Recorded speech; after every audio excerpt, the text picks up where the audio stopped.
Hello everyone. Today we talk about how to fix the app of Photoshop Express. Here we go to settings. Then we click on apps. After that we search the app Photoshop Express and we click.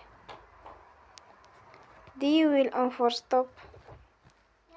After that we go to storage. Then we click on clear cache.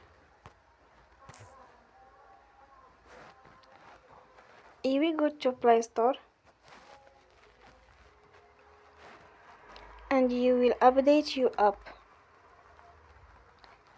Don't forget to support us by like and subscribe. See you next time and thank you for watching.